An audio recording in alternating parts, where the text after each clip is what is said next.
a reflection. And for me, I think I very much did not argue well of why Portal 2 should have been in the top 6 Game of Some Other Year 2011. I think I should have attached the argument around we had too many RPGs in the top 6 and tried to wedge this one in. This game, as I said, was released in 2011. We wanted to just have some time, given that it won't be covered in the top 6 and won't be a part of the chance of being our official Game of Some Other Year 2011. It came out in April 2011 on the PC, and then it also came out on PlayStation 3 and Xbox 360. Amazingly, is one of the, if you go backwards in terms of Valve games that have been released, it's the second or third last release from Valve, which is kind of nuts given it's 2011. And yeah, this game, I only actually played it recently and absolutely adore this game and love this game and feel like personally everything that Portal did, it exceeds it and does it differently and does it better in a much bigger way. And then playing even, maybe half of the co-op campaign, it's just incredible what they've pulled together for this game. And it's just so clever and it's just such a must-play game for me. Swinny, we haven't heard from you for a while. Portal 2, what are your thoughts? So, what's the reflection that you have? First of all, I just want to say this, you might as well call this segment the Intergot Sore Loser segment. What happened? No, in saying that it's we're planning out the weeks that we're going to talk about the nominees for Games of the Year. He's I just want to talk about Portal 2. I just want to, so this is essentially, you could call this the runner-up, or I guess special consideration Game of some seven, other year. So, look, Portal 2 is an amazing game. I don't think I need to make that argument. As for why I didn't make the list, well, we've got a whole segment about that, so go and check that out. It's and I don't want to jump in, but it's just that I probably had this ranked as number 2 for me. Wow. So that's kind of where I was a bit pissed off. I was like, oh my God, this is my maybe number 1, but definitely number 2 game. And then it's not even in the list. Yeah, Portal 2 is one of the best puzzle games ever made, but it's so much more than a puzzle game. What they did with the story in the single player, the first Portal had a great little self-contained story, obviously, some great humor, great writing, voice acting, but they really, really took that Aperture Laboratories, or whatever you say, Aperture Science, with the whole Cave Johnson backstory. Yeah. What they do, and we're not going to spoil it, but what they do with the characters, the big new character and central character is Wheatley, and they voiced by the amazing Stephen Merchant. He was so good. He's so good at it. And it's from a stereo. So yeah, they've taken what could have just been an easy win in terms of let's just make more Portal, and they crafted this fantastic narrative about it. But looking into the history of Portal 2, I don't know if everyone knows this, but apparently they were actually, when they were planning out Portal 2, they were actually not going to use portals in it. So they were actually working on an entirely new gameplay mechanic. And this is all in Wikipedia. I'm not going to say that. What's the mechanic? There. Well, they never fully divulged it because they're hoping to use it in the future. But apparently it revolves around taking photos of objects and then manipulating those and then replacing them. And then you can and there's a whole... It came from this other game that's called... I'm just looking it up now. A game called Exposure. And it's kind of similar to Nabacular Drop, which inspired Portal. Sorry, it's a tag... The power plant... No, paint, sorry. No. Sorry, I'm getting confused. We'll get to the paint stuff in a second. There's so many games here that I'm looking at. But yeah, so that whole different mechanic. But then apparently during testing, they're okay... People are well, where's the portals? And look, if you're going to call it Portal 2. Well, yeah, and I'm so glad they did, because what they did is, not only took the amazing framework that Portal 1 had done, they created a fantastic co-op mechanic around it by giving both players a set of portals. But then they just went ham on it, and they just elaborated so much, and it's almost genius design at points. It absolutely is genius design, yeah. And can I just say, because you're just touching on Valve, Swinny, for me, I feel, because I'm definitely a Nintendo fanboy on the podcast and shill, but I feel like Valve is like the Nintendo for PC. Like they're just so ingenious how they come up with new mechanics, new gameplay options, new ways of playing, and then everyone just follows them and copies them. Yeah, and I mentioned before, I was going to say that tag power of paint. So my favorite thing about Portal 2 are those gels that they start throwing in. So Yeah, I love that. the repulsion gel, the propulsion, and that originated in that game, Tag the Power of Paint. So they apparently hired those creators to then introduce and then develop it within Portal 2. And I just love the idea. You walk into a room and you see all this this gel flying around, and you've got to manipulate it so you can make make a surface that you can create portals on, but then you've got to use it to launch yourself. It's just wild, and I haven't played through the single player in a while. And look, I will admit, if I had played through the single player campaign again leading up to when we did our discussions, it would have been a much harder decision for me to make to say that Portal 2 didn't work. Because he's just teasing me. He's just teasing me now. I'm being honest. Yeah, but if you played any of the other games, you could probably end up with that same dilemma as well, right? It's just 2011. There's a reason why we chose 2011, and to make it hard. But as I guess Intergot, as a first-time player of Portal 2, I guess how did you find it? Yeah, no, like amazing. So I played Portal 1 basically when it came out and always heard good things about Portal 2. Like, the game got Game of the Year by a lot of outlets. And in a very competitive year, mind you, with Dark Souls and Minecraft and a whole host of other games, Batman, like Skyrim. Arkham. Yeah, exactly. Like it was insane that year. And just quickly, I think that year, if you're looking at the 6th, 7th, 8th games, it's definitely going to be the best year of gaming. Now, in terms of like top games, blah, blah, blah, maybe people would, people have their favorite games, so maybe it's not the best year. But from a 6th, 7th, 8th game, the fact that we struggled so much and that this game wasn't in the top 6 just goes to show how good that year was. Yeah, for me, I normally try to avoid anything spoilery, so I didn't know anything about... I didn't even know Stephen Merchant was in the game. So as soon as it opened up, and I'm very familiar, I pretty much watched all of his work. Like in terms of like, what's this TV show, Hello Ladies, I think it was called? Well, but The Office, The Office, like, yeah. wow. I'm very, like the Ricky Gervais podcast, like I'm very, very familiar with his work and really like his sense of humor and comedy. So it was very delightful to like start the game and bang, he's like one of the main characters in the whole game. And just the voice acting, like I think this is the thing about the game, like I can't even fault anything about the game. Like the acting, the pacing, the puzzles, it just flows. Like I think I beat it in like 6.5 hours or something like that. And it was only a couple of sessions to do that because it's just an addictive game. The way it builds up, the way it teaches you through mostly design rather than tutorials. I still feel like a lot of games get that completely wrong, where they just throw tutorials at you and it's boring as hell. Rather than do almost like going back into the start of gaming with like Super Mario Brothers 1, where we're going to throw a Goomba at you, so you better learn how to jump, and here's a hole, so you better learn how to run and jump, and all these kind of things. Like Portal 2 definitely takes that ethos, and I don't really get too heavy into the lore of how Portal is linked to Half-Life and all the Aperture stuff, but I loved the story as it was told in Portal 2.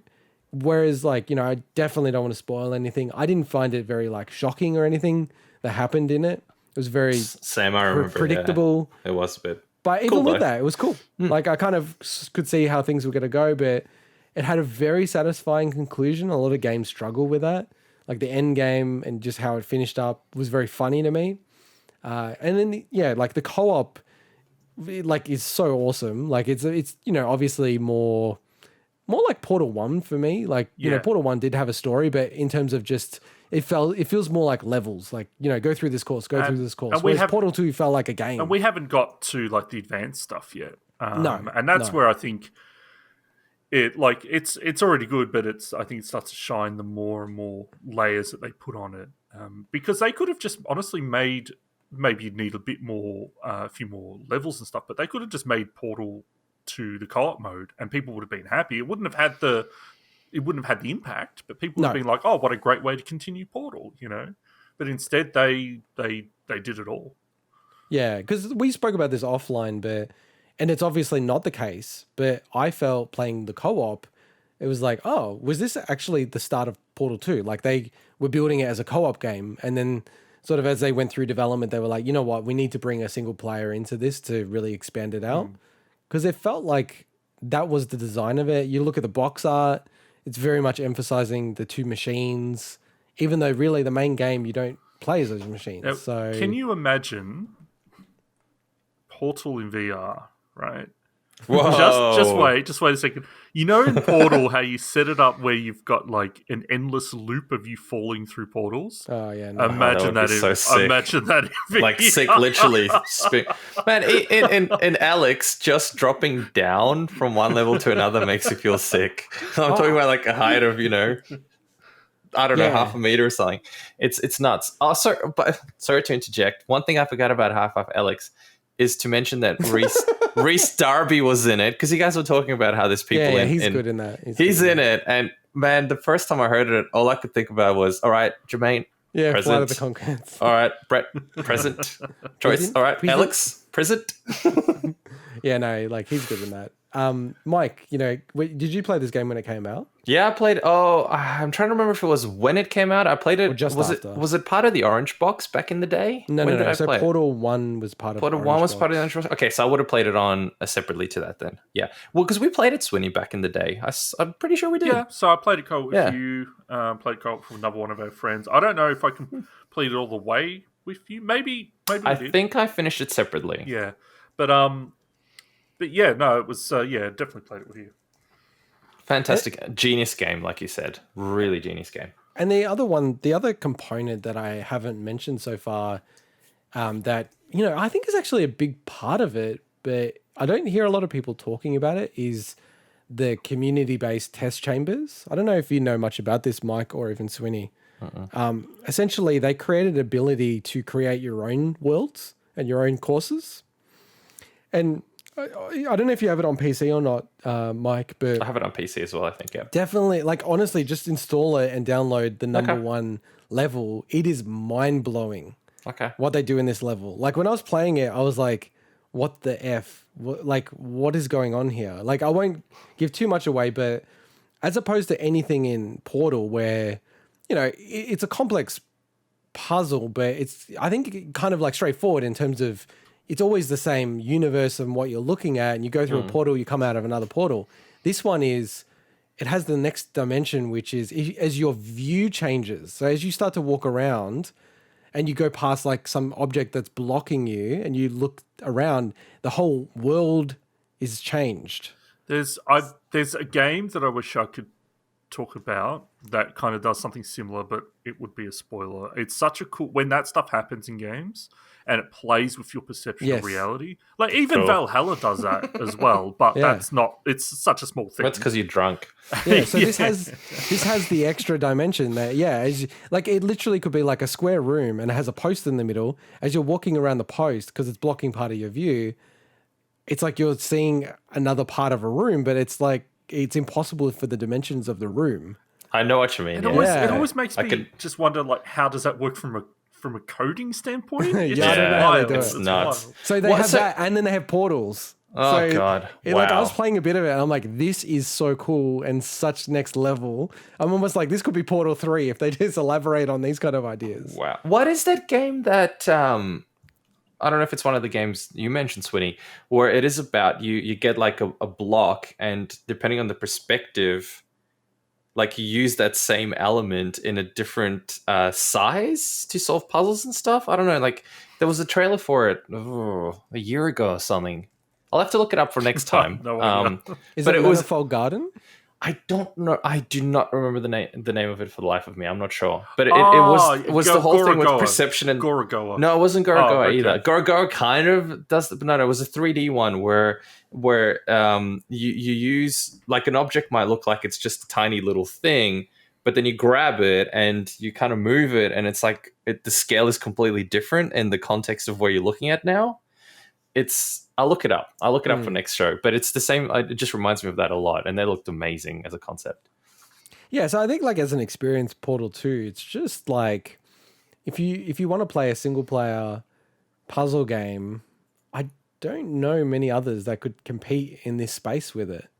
Like there are puzzle games where, it's kind of a loop puzzle game, where you're just doing the same thing over and over again, but just different puzzles because it's easy to, or, just the nature of the gameplay that it's repeatable. I would Tetris. I would very much recommend to play through Portal 1 first before. I don't think you need to. No. The reason being is I think not only is Portal 1 like a pretty short experience, but I think it sets up the narrative for Portal 2 in a really cool way that I think it has more impact. You don't need to, but I think that it's my recommendation because it's not like you're playing a 40-hour game.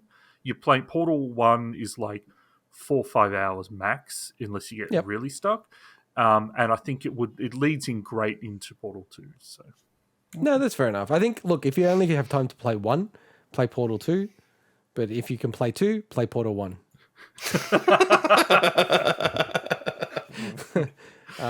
This is as trippy as the game itself. Oh my god! Look, honestly, I don't know much more to say than that. Like, I would have ranked it, I think, almost minimum number 2 in 2011. Won't have the opportunity to do that. We are a collective effort. I'm still bitter and twisted about that. Can't believe you guys don't have this in your top 6 of 2011. Hey, I got rid of Witcher 2, so I did my part. True, fair. I got rid of games too, yeah. Bit different given Witcher 3 is just the superior game, so. But I wonder if they'll ever make Portal 3. Don't feel like they ever will. I think they will 100%, but I don't think it'll be for a long time. When has Valve ever made a 3 game? That's a good point as well. I think they will at some point because you could go so many cool places, as you said, with it. But I just don't think it'll be for a long time. Yeah, I think the thing is they probably want to make a VR game because they're just so big on VR at the moment. But it can't be a VR game that you traverse the world in, I don't think. So it must be like a VR game where you're looking around the world and you... it's almost like you're sending robots through the portals and watching where they go. You could do something cool with Aperture Science and VR. I don't know, maybe... Look, they haven't done any little tech demos with that stuff already, have they? I haven't seen anything like that because I instantly Googled Portal VR after playing the Oculus Quest 2. Not that I wanted to play it in VR because I think it would really make me sick, but just the idea of it, I think because of the accuracy of shooting. Like that was one thing with Alex, like Half-Life Alex, the accuracy of shooting and actually having to orientate the gun so that you can see through the sight. Yeah. It's like really like mind bending. So, do you find you were closing one eye when you were doing it? Yes, same. 100%. Which I don't know if that makes any sense. Oh no, I think it probably does in real life. I think in real life you are more accurate when you just use one eye. But no, Portal 2, loved the game. Thought it was fantastic. 10 out of 10 game. Feel like I'm saying that about every game. Where would you guys rank it, like roughly? What? On a 10 scale. Didn't we already rank it on our list? No, but on a 10 scale. I mean, you could have 10 out of 10 games and maybe 7 of them. Yeah, look, it's like a 9.5, 10-ish kind of game. Yeah, it's a solid game. If we can do points... Maybe 8.5. Oh, really? Yeah, but my scale, I'm 5 is exact average. He's a harsh critic. So. No, it's just I use exact average scaling. So, yeah. But you know, like I don't give every game 10 out. It seems like in this podcast, but I don't. So far, you have, yeah. I don't give every game 10 out of 10. There's very few games that actually would have 10 out of 10 for me. But I just this is one of them. Wow. Yeah, I just is it just so you can justify all the fighting you did to keep it in the list? Like I said, okay. I don't think. I rarely play a game and think.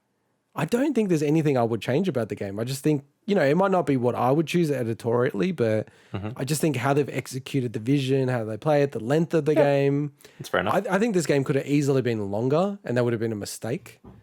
And it's probably brave that they didn't make it longer. It's like the IT crowd. We spoke about it before this. Yeah, and just the ingenious puzzles that they have just continuously, and then just adding new dimensions to it, new things to bounce off and gels and all this other kind of stuff. You're just like, oh, wow, okay. And it all coming together in the end. It's just awesome. Just such an awesome experience. All right, we've gone long. Let's wrap up the show. So, as always, if you want to reach out to us,